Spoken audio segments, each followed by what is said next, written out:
Hello બાળકો, જય શ્રી કૃષ્ણ. આજના વિડિયો લેક્ચરમાં તમારું સ્વાગત છે. અને જે લોકો એ હજુ પણ આ ચેનલ સબસ્ક્રાઇબ ન કરી હોય તો કરી દેજો, કારણ કે વિદ્યાર્થી મિત્રો અગત્યના લેક્ચરો કે જેને જેડબલઈ નીટના લેક્ચર કહેવાય એ પણ હજુ વધુ પ્રમાણમાં આવવાના છે. તો જો તમે સબસ્ક્રાઇબ કરી અને બેલ આઇકોન દબાવી દેશો તો આવા જેટલા લેક્ચર હું અપલોડ કરતો જઈશ એ બધા જ લેક્ચરનું નોટિફિકેશન તમારા મોબાઈલમાં આવતું જશે અને તમે રેગ્યુલર વિડિયો લેક્ચર મેળવતા થશો અને જોતા થશો. ઓકે બાળકો, તો આપણે આગલા લેક્ચરમાં દ્રવ્યમાન કેન્દ્રનો સ્થાન સદિશ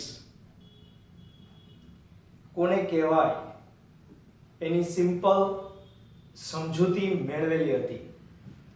પણ ત્યારે આપણે યાદ કરો તો આપણે બે કણને એક જ લાઈન ઉપર ગોઠવેલા હતા. 2 ને બદલે 3 હોય, 3 ને બદલે આવા n હોય, પણ બધાને એક જ લાઈન ઉપર ગોઠવવા એટલે કે એક પરિમાણમાં ગોઠવવા. એક પરિમાણમાં આપણે ગોઠવીએ તો આપણા માટે એનું સૂત્ર લખવાનું કામ ઘણું બધું સરળ થઈ જાય. પણ એક કરતા વધુ પરિમાણમાં હોય, દાખલા તરીકે અત્યારે મેં જે આકૃતિ દોરી છે એમાં પણ 3 કણ છે, પણ આ ત્રણે 3 કણ એક જ સમતલમાં છે, પણ આ ત્રણેય કણ એક પરિમાણમાં નથી. અને જે પરિમાણમાં ન હોય તેના યામ હંમેશા બને. શું બને? યામ. બરાબર. અત્યારે આના યામને આપણે m1 ના યામને x1 y1 કહીએ, m2 ના યામને x2 y2 કહીએ, m3 ના યામને આપણે x3 y3 કહીએ. વાસ્તવમાં x1 y1 અત્યારે નથી, કારણ કે આપણું O બિંદુ તો ઉગમ બિંદુ ઉપર લીધું છે. પણ આપણે વ્યાપક સૂત્ર પ્રાપ્ત કરવાનું છે કે હંમેશા ઉગમ બિંદુ ઉપરથી જ તમારો ત્રિકોણ શરૂ થતો હોય તેવું જરૂરી નથી. આ ત્રિકોણ તમારો અત્યારે મેં જે દોરેલો છે એ સમબાજુ ત્રિકોણ છે. બરાબર. અને C દેખાય છે એ આ બધાનું દ્રવ્યમાન કેન્દ્ર આપણે ધારેલું છે કે જેના યામ જનરલ ત્રણેયના ભેગા કરીને x અને y આપણે ધારેલા છે. તો આપણે આકૃતિનું થોડું સમજૂતી આપવી પડે. એટલે કે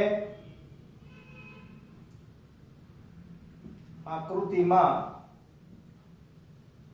m1 m2 અને m3 કણો ને એક પરિમાણ માં ન હોય તેવી રીતે એક જ સમતલમાં સમબાજુ ત્રિકોણ OB અને A ના શિરોબિંદુ પર રાખેલા છે. તેઓના યામ અનુક્રમે x1 y1 x2 y2 અને x3 y3 છે તથા દ્રવ્યમાન કેન્દ્ર C ના યામ x y હોય તો આપણા દ્રવ્યમાન કેન્દ્રની વ્યાખ્યા અનુસાર શું લખી શકો તમે? x બરાબર m1 x1 વત્તા m2 x2 વત્તા m3 x3 ના છેદમાં m1 વત્તા m2 વત્તા m3 બરાબર. તથા y બરાબર આ જ રીતે m1 y1 વત્તા m2 y2 વત્તા m3 y3 છેદમાં m1 વત્તા m2 વત્તા m3. રાઈટ. હવે જો m1 બરાબર m2 બરાબર m3 બરાબર m, એટલે કે બધાયના દળ આપણે સમાન લઈએ તો શું થાય? જો આના બરાબર m લઈ લેવામાં આવે તો આપણું સૂત્ર કેવું બનશે? જો તો x બરાબર શું કોમન નીકળશે? m m m બધાય સરખા જ છે. m કૌંસમાં x1 વત્તા x2 વત્તા x3 ના છેદમાં 3m, અને તેથી x x1 વત્તા x2 વત્તા x3 છેદમાં 3 તથા y એ જ રીતે હું લખી શકીશ y1 વત્તા y2 વત્તા y3 ના છેદમાં 3. રેડી? આમ સમબાજુ ત્રિકોણ અથવા સમમિત આકૃતિ, સમમિતનો મતલબ એક સરખી, બરાબર? સમબાજુ ત્રિકોણ નું દળ કેન્દ્ર, દ્રવ્યમાન કેન્દ્રને બદલે દળ કેન્દ્ર પણ લખાય. દળ કેન્દ્ર તેના મધ્ય કેન્દ્ર પર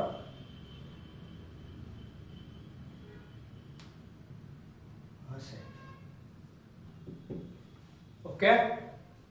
હવે આ જ રીતે આપણે જેવી રીતે આપણે 3 કણ લીધા અને 2 પરિમાણમાં લીધા, એવી જ રીતે આપણે 3 કરતા વધારે કણ લઈ અને ત્રિપરિમાણમાં લઈ, એટલે આગળ પાછળ ઉપર નીચે બધી બાજુ જો આ કણોને દર્શાવવામાં આવે તો તેનું દ્રવ્યમાન કેન્દ્ર કેવી રીતે લખાય એ પણ આપણે સમજી લઈએ. બરાબર? ઓકે. ચાલો આ લખી લેજો.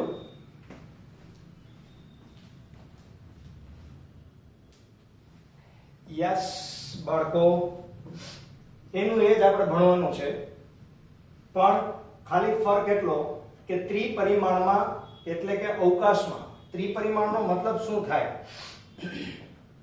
કે એક કણ અહીંયા હોય, બીજું કણ અહીંયા હોય, ત્રીજું અહીંયા આગળ હોય, પાછળ હોય, આ બાજુ હોય, આ બાજુ હોય, આ બાજુ હોય. એનો અર્થ એમ કે એક પરિમાણમાં માત્ર એક શખ્સ આવતી હતી, દ્વિપરિમાણમાં એટલે કે એક જ સમતલમાં ત્રિકોણ આવતો હતો એટલે બે યામ આવતા હતા. અહીંયા ત્રિપરિમાણ આવશે એટલે એનો ત્રીજો યામ પણ દાખલ થશે. બરાબર? તો આપણે ધારણા કરી લે કે ધારો કે m1 m2 dash dash dash mn દળો નું બનેલું તંત્ર છે જે કયા પરિમાણમાં છે? ત્રિપરિમાણમાં છે. અને તેથી તેઓના ઉગમ બિંદુ ની સાપેક્ષે યામ અનુક્રમે x1 y1 z1 x2 y2 z2 અને dash dash dash xn yn અને zn હોય અને દ્રવ્યમાન કેન્દ્રના સ્થાન સદિશ r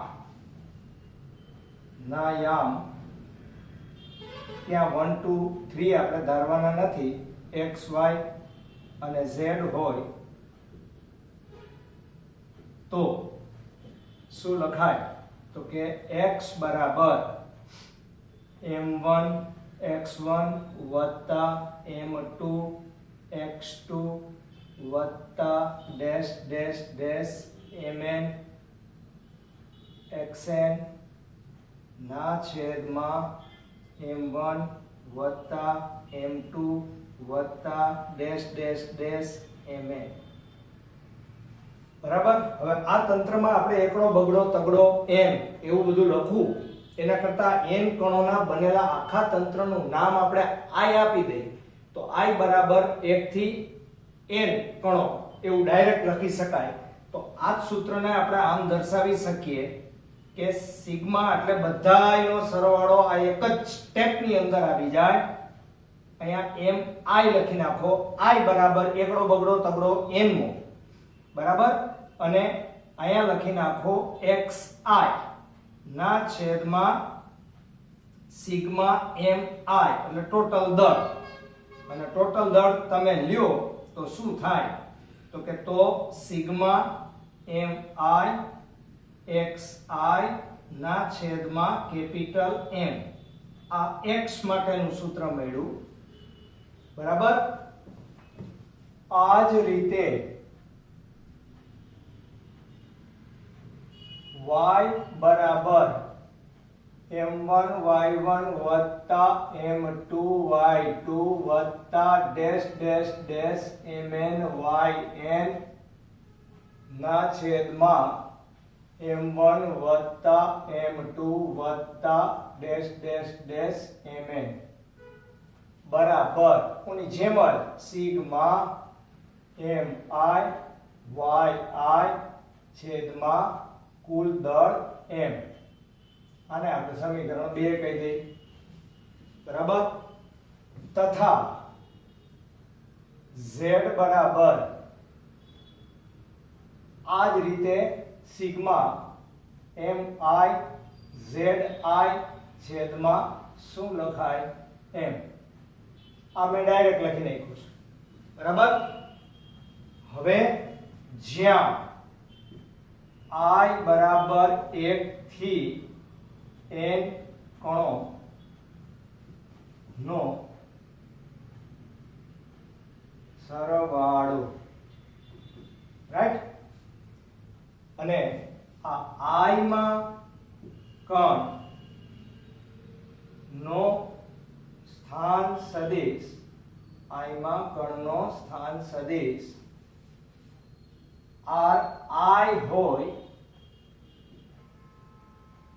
તો ri સદિશ બરાબર શું થશે ખાલી ri બરાબર x i plus y I j plus z I j sorry k આ y દિશા z દિશા થઈ.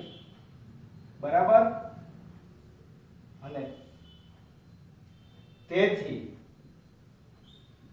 સદિશ કેપિટલ R બરાબર સિમ્પલ xi વત્તા yj વત્તા zk. એમાં પછી i કે જે લખવાની એટલે i કોણ દર્શાવવાની જરૂર નથી. અથવા આનું બીજું સૂત્ર એ કે r બરાબર તમે આમ પણ લખી શકો sigma m i R I ના છેદમાં કેપિટલ એમ. આમ પણ લખી શકો, જે આર આઈ એટલે કોણ, તો કે આ આઈ વાળા બધા પદ, બરાબર. તો આ પરિણામી દ્રવ્યમાન કેન્દ્રનો સ્થાન સદિશ છે. હવે દાખલા માટે અત્યંત ઉપયોગી છે. એ બાબત બહુ ધ્યાનથી સાંભળવાની અને ધ્યાનથી સમજવાની કે જો તમારું દ્રવ્યમાન કેન્દ્ર ઉગમ બિંદુ પર જ લીધેલું હોય, જો દળ કેન્દ્ર ઉગમ બિંદુ પર જ હોય તો સિગ્મા એમઆઈ આરઆઈ બરાબર 0 લેવું. આપણે દાખલા ગણશું એટલે આપણને વધારે ખબર પડશે. ઓકે બાળકો, તો આ ત્રિપરિમાણ માટે આપણે લખ્યું કહેવાય. કેટલા પરિમાણ? ત્રિપરિમાણ. ઓકે, લખી લ્યો હવે.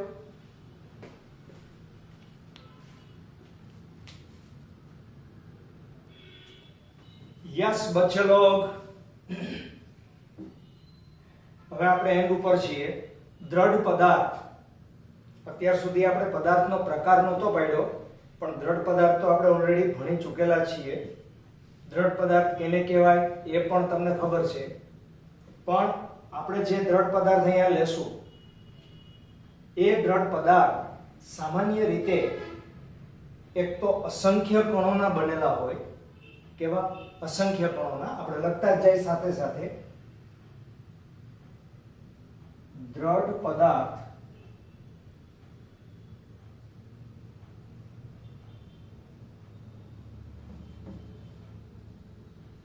અસંખ્ય કણોનો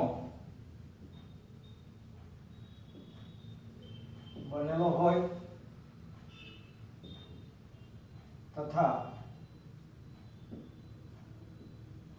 તેમની વચ્ચે નું અંતર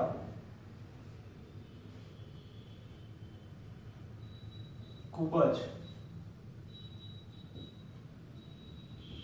ઓછું હોવાને લીધે તેઓ સતત રીતે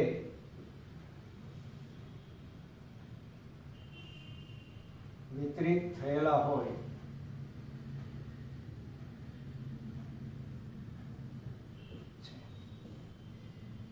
ધારો કે આવા સૂક્ષ્મ કણો ના દળ delta m1 delta m2 dash dash dash delta mn લઈએ તો આ બધા જ કણો ને આપણે I માં કણ તરીકે ગણી તો તેઓના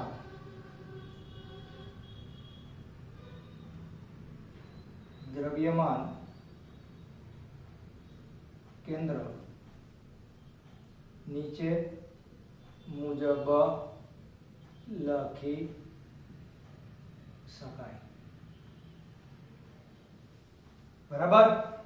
x is equal to sigma delta mi xi છેદમાં sigma delta mi, એટલે બધાયનું દળ equal to sigma delta mi xi ના છેદમાં કેપિટલ M. હવે કેપિટલ M ની ચોખવટ નથી કરતો, સમગ્ર દ્રઢ પદાર્થનું દળ આવી ગયું. આ જ રીતે y બરાબર શું લખી શકો તમે? ડેલ્ટા mi yi છેદમાં સિગ્મા ડેલ્ટા એમ આઈ બરાબર sigma delta M I Y I છેદમાં કેપિટલ એમ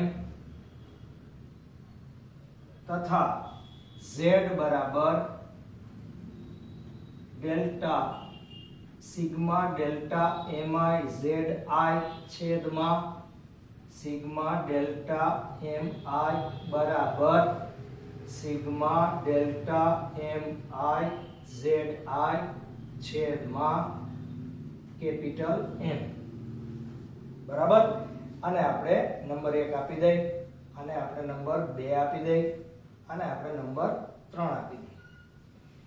હવે ધ્યાનથી સાંભળો, હવે સમજવાનું છે, સમજાવું છું, ધ્યાનથી સાંભળો.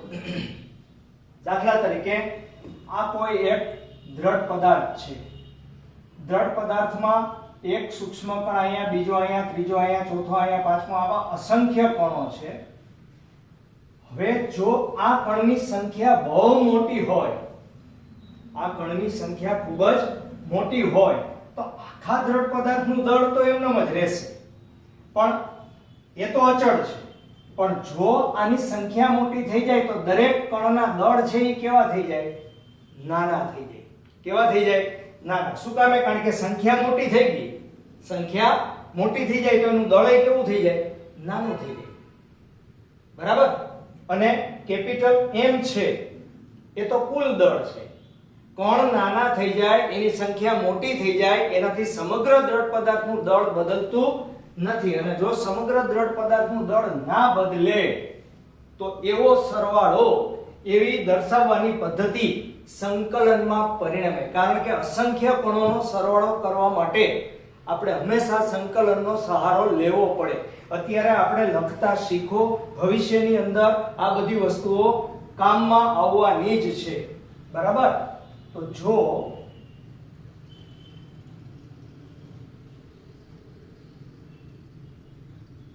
કણોની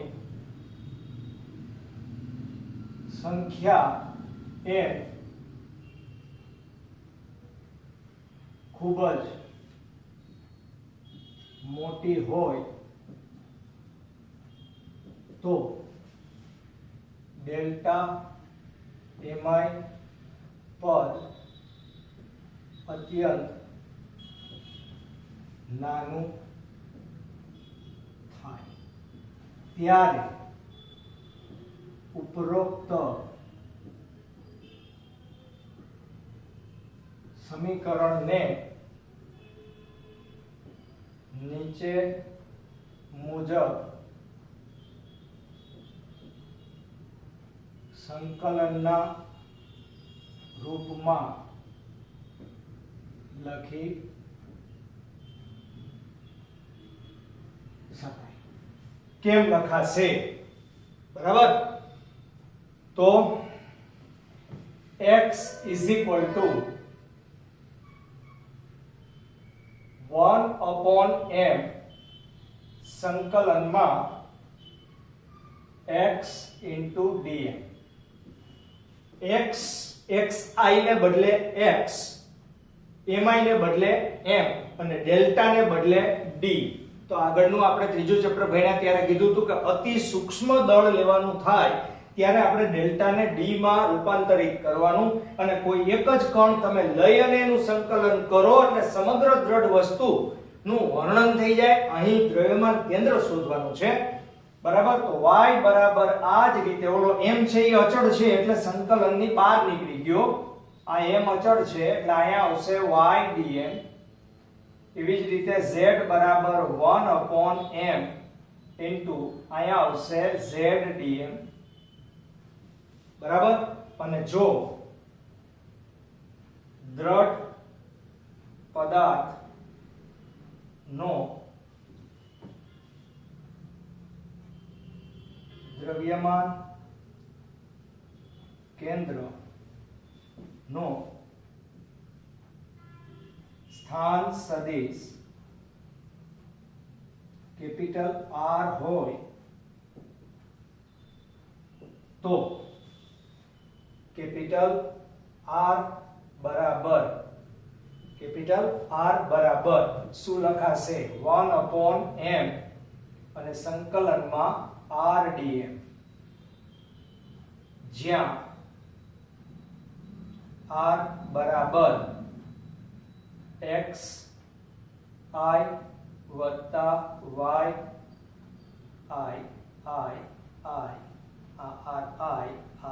I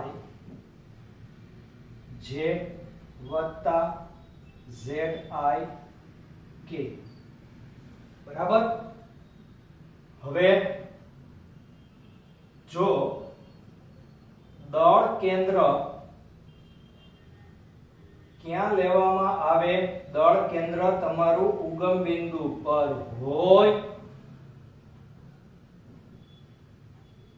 તો R બરાબર 0 લેવાય, અને R બરાબર 0 લેવાય તો ઓટોમેટિક x y z ના યામ પણ કેવા થશે 0, એટલે કે x dm બરાબર y dm બરાબર z dm બરાબર 0 થાય. બસ ખાલી ધ્યાન એટલું રાખવાનું છે કે ખૂબ મોટી સંખ્યા હોય તો તેમની વચ્ચેનું અંતર ઘણું બધું ઘટી જાય, અને ત્યારે તમારે સમગ્ર દ્રઢ વસ્તુના દ્રવ્યમાન કેન્દ્રની ચર્ચા કરવી હોય તો તમારે એ સમીકરણનું રૂપાંતરણ સંકલનમાં કરવું પડે. ઓકે બાળકો, તો ચાલો સ્ક્રીનશોટ લઈ લખી લ્યો.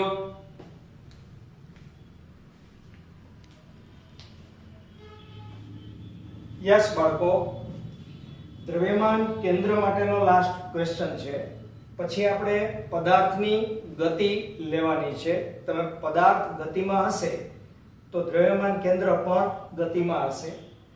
તો દ્રવ્યમાન કેન્દ્રનો વેગ, દ્રવ્યમાન કેન્દ્રનું વેગમાન, દ્રવ્યમાન કેન્દ્રનો પ્રવેગ, આ બધા સૂત્રો પણ આપણે મેળવવાના છે, પણ એ આના પછીના વિભાગમાં છે.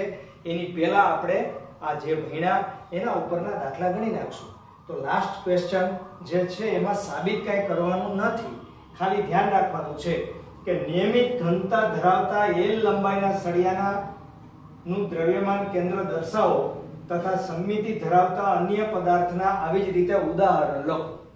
બરાબર.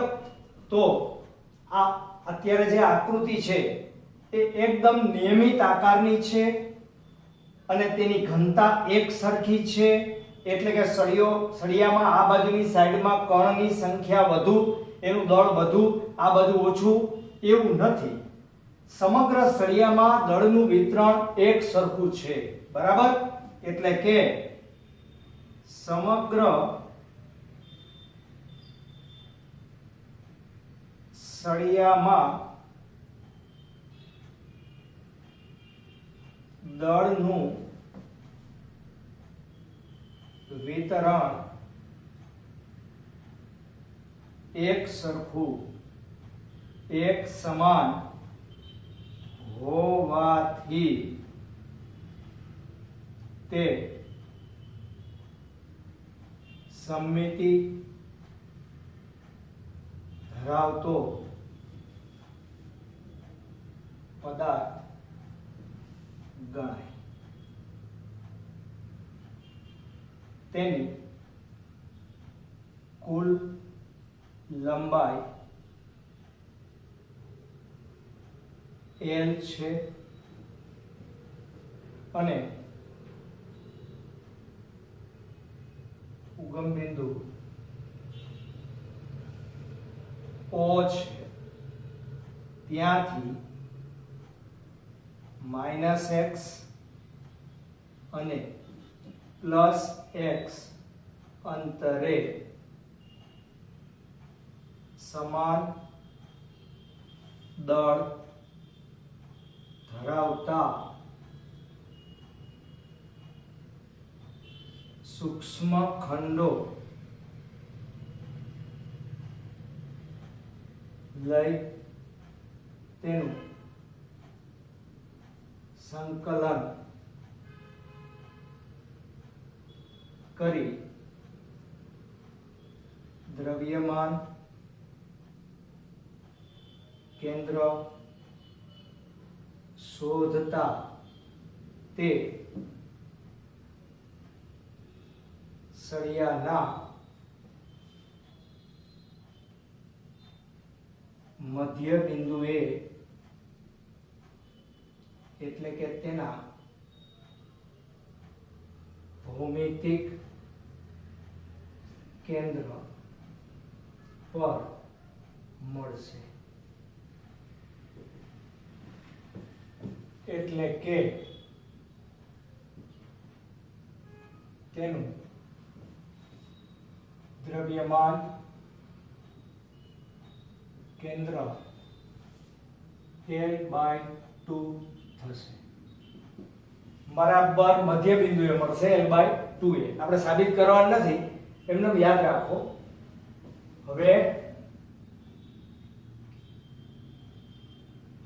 આ જ રીતે, ભાઈ આ એક સળિયા માટેની જ વાત નથી, આ જ રીતે સમમિતિ ધરાવતા અન્ય પદાર્થોમાં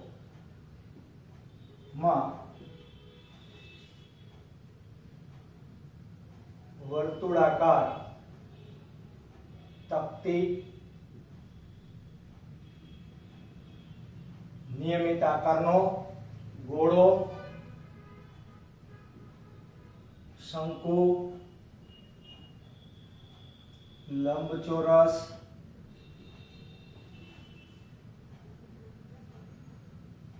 સમબાજુ ત્રિકોણ વગેરે। ખાસ યાદ રાખવાનું એ કે રિંગનું દ્રવ્યમાન કેન્દ્ર રિંગની બરાબર વચ્ચે હોય છે, પરંતુ દ્રવ્યની બહાર હોય છે। બરાબર, આવું ઘણી બધી વખત પૂછાયેલું છે। દાખલા તરીકે રિંગ હોય, આ રિંગ છે તો રિંગમાં વચ્ચે કાંઈ છે જ નહીં, તો એનું દ્રવ્યમાન કેન્દ્ર હવામાં છે। દ્રવ્યમાન કેન્દ્ર ક્યાં છે? હવામાં, અને હવામાં જ હોય ને। દાખલા તરીકે તમે બે કણોથી બનેલું તંત્ર લ્યો, ધારો કે આ એક પદાર્થ છે, બીજો પદાર્થ આ છે, તો આનું પોતાનું દ્રવ્યમાન કેન્દ્ર બરાબર છે, વચ્ચે છે, આનું પોતાનું દ્રવ્યમાન કેન્દ્ર બરાબર છે કે વચ્ચે છે, પણ આ બેથી બનતા તંત્રનું દ્રવ્યમાન કેન્દ્ર તો એ બેની વચ્ચેના ભાગમાં હશે ને, જો આ બેના દળ સરખા હોય તો। જેમ અહીંયા બંનેના દળ dm લીધા તો એનું દ્રવ્યમાન કેન્દ્ર L/2 અંતરે મળ્યું, તો આ બેના દળ સરખા હોય તો એ પણ એમની વચ્ચેના મધ્ય બિંદુએ જ મળશે। પણ ધારો કે એક પૃથ્વી છે, બરાબર, અને અહીંયા ચંદ્ર છે, તો પૃથ્વી અને ચંદ્રનું દળ સમાન નથી, તો પૃથ્વીનું પોતાનું વ્યક્તિગત દ્રવ્યમાન કેન્દ્ર પૃથ્વીના મધ્ય બિંદુ આગળ છે, ચંદ્રનું પોતાનું દ્રવ્યમાન કેન્દ્ર ચંદ્રના મધ્ય બિંદુ આગળ, ભૌમિતિક કેન્દ્ર આગળ છે, પણ પૃથ્વી અને ચંદ્રથી બનતા તંત્રનું દ્રવ્યમાન કેન્દ્ર બરાબર વચ્ચે નહીં આવે, કારણ કે આનું દળ વધારે છે, તો જેનું દળ વધારે છે બાજુ દ્રવ્યમાન કેન્દ્ર નમેલું હોય। ઓકે, તો સિમ્પલ બાબત આપણા દાખલા માટે જે જરૂરી છે એ બાબત આપણે બરાબર સમજી લેવી આવશ્યક હતી। ઓકે, તો લખી લ્યો તમે।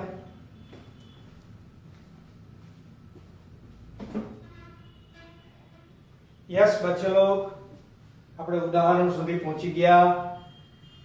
ઉદાહરણ તમારું સૌથી પહેલું છે, એક સમભુજ ત્રિકોણના શિરોબિંદુ પર રહેલ ત્રણ કણોના બનેલા તંત્રના દ્રવ્યમાન તંત્રનું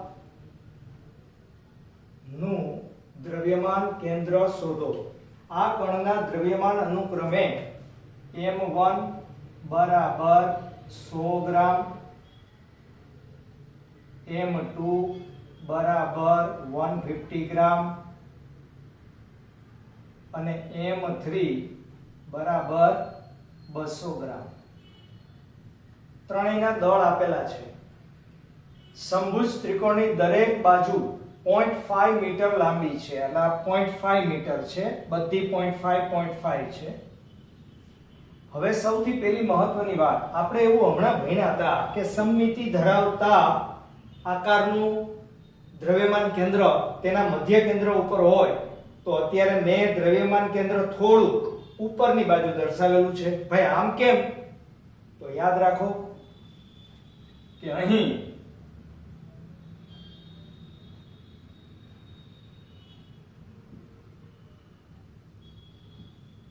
ત્રિકોણના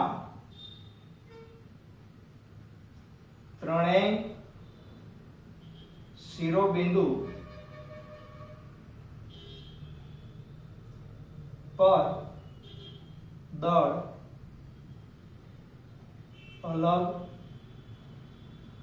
અલગ હોવાથી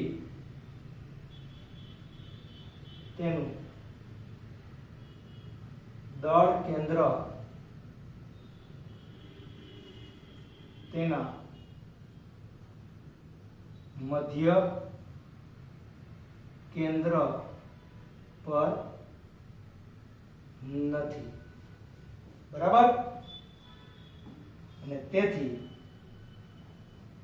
C ના દ્રવ્યમાન કેન્દ્રનો x યામ બરાબર m1 x1 વત્તા m2 x2 વત્તા m3 x3 ના છેદમાં m1 વત્તા m2 વત્તા m3. બરાબર? બધાયના x યામ મસ્ત છે, જો ખ્યાલ આવી જશે. x1 બરાબર 0 છે, જો આ એનો x યામ. પછી x2 બરાબર એટલે કે બીજાનો x યામ એટલે આટલો કહેવાય, એટલે 0.5. અને ત્રીજાનો x યામ એટલે આટલો કહેવાય. આ એનો x યામ છે ને આ એનો y યામ છે. y આપણે શોધવાનો. x યામ છે એ તો કેટલો થાય? 0.5 કરતા અડધો. એટલે કે એને હું અહીંયા OD તમારી જાણ માટે ખાલી કહું છું, 0.25. તો આ ત્રણેયના x યામ તો આપણી પાસે આવી ગયા. તો હવે આપણે x ની ગણતરી કરવામાં આપણને કોઈ રોકી શકે તેમ નથી ભાઈ. બરાબર? દળ તો ત્રણેયના ખબર છે, 100 ગુણ્યા 0 વત્તા 150 અને ગુણાકારમાં 0.5. બરાબર? એનો x યામ છે જ આપણી પાસે, વત્તા m3 એટલે 200 કૌંસમાં 0.25 ના છેદમાં ત્રણેયનો સરવાળો 200 ને 100 300 ને 350 ને 100 450 એટલે અહીંયા 450. બરાબર? અને તેથી x બરાબર આ તો 0 થઈ ગયું. આ બેનો હિસાબ કરો એટલે અડધું થઈ જશે. 150 ગુણ્યા 0.5 કરો એટલે 75 વત્તા અહીંયા 25 દુ 50 એટલે બે 0 છે ને બે પોઈન્ટ છે એટલે બે 0 નીકળી જશે એટલે માત્ર આવશે 50 ના છેદમાં 450.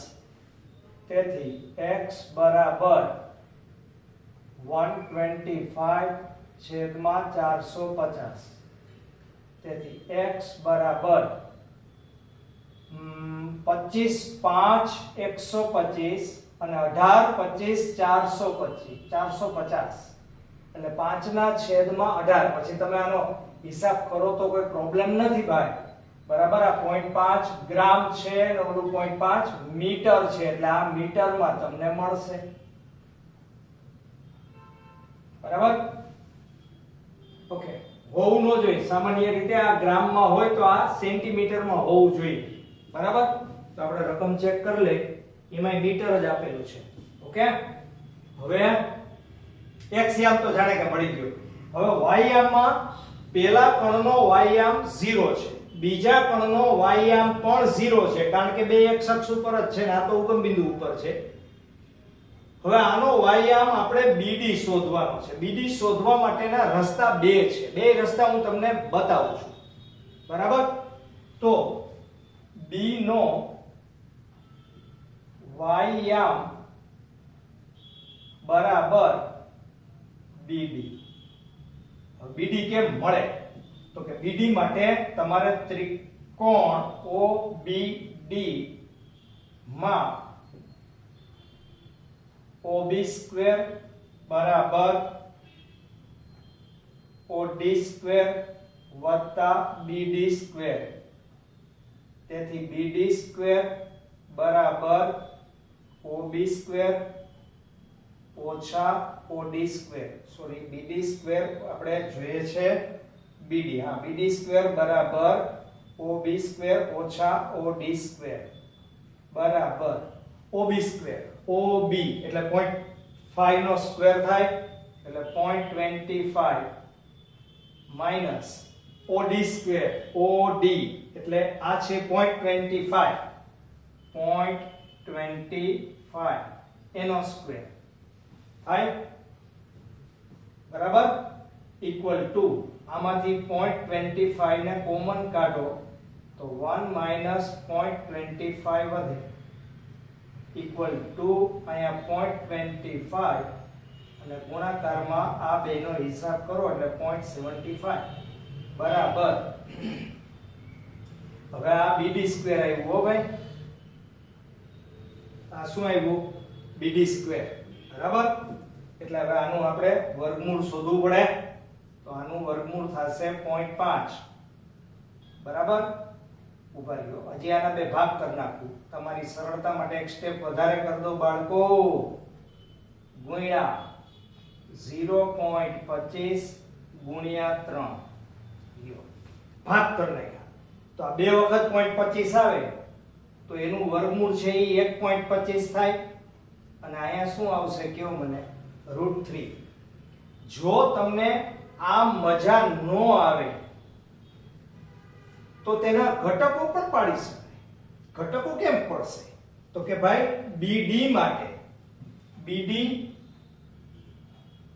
નો વાયામ બરાબર 0.5 sin 60. y અક્ષ છે એટલે sin 60 આવે ઇક્વલ ટુ 0.5 ઇન્ટુ આ વધારે સરળ પડશે બરાબર 0.25 ઇન્ટુ √3 બરાબર. પણ ઘણી વખત આવી લાઈટ ન થાય તો આપણી પાસે આ સાદી પદ્ધતિ હોવી જોઈએ. બરાબર? તો આ એનો વાયામ જે આવી ગયો એ y3 આવ્યો છે. તો હવે આપણે સૂત્ર મૂકી દે ભાઈ.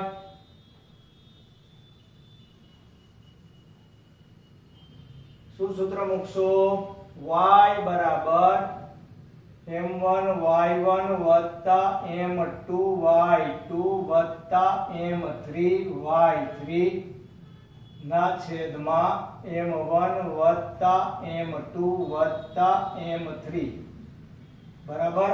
તો y બરાબર m1 એટલે 100 એના યામ 0 વત્તા m2 એટલે 150 એના યામ પણ 0 અને વત્તા 200 એના યામ 0 નથી. y યામ એનો આપણે હમણાં જ શોધી કાઢ્યો 0.25 √3 બરાબર. ને છેદમાં તો 450 છે ઇક્વલ ટુ આ બે તો ગયા ગાતા બરાબર. હવે આનો તમારે ગુણાકાર કરવાનો છે. તો 25 દુ 50 ને 2 મીંડા નીકળી જાય 0 અહીંયા 50 √3 ના છેદમાં 450 બરાબર ઇક્વલ ટુ અહીંયા 2 મીંડા ગયા એટલે √3 ના છેદમાં કેટલા આવશે? 9 આવે ને. હવે 9 ના પાછા આપણે આવી રીતે ભાગ કરી શકીએ. જુઓ 3 ગુણ્યા 3 બધાય સ્ટેપ લખું છું બાળકો. √3 ના છેદમાં 3 ગુણ્યા √3 ગુણ્યા √3 બરાબર બે વખત થાય ને √3 એટલે 3 થઈ જાય. એક એક √3 ગયા એટલે 1/3 √3. આ કયો યામ થયો? મને કયો y યામ. અને તેથી c ના યામ બરાબર 5 ના છેદમાં 18 અને 1/3 √3. ટૂંકમાં c છે તમારા મધ્ય કેન્દ્ર ઉપર નહીં આવે. જો ત્રણેયના દર સરખા હોત, આ 100 તો આ 100 ના 100 અથવા 200 200 200 અથવા 150 150 150 હોત તો તમારે કઈ વિચારવાનું નહોતું. તો એના મધ્ય કેન્દ્ર ઉપર જ દ્રવ્યમાન કેન્દ્રનું સ્થાન આવત. All right. તો હવે તમે દાખલો લખી લેજો નોટમાં. ઓકે, આજે આટલું જ. જય શ્રી કૃષ્ણ બાળકો.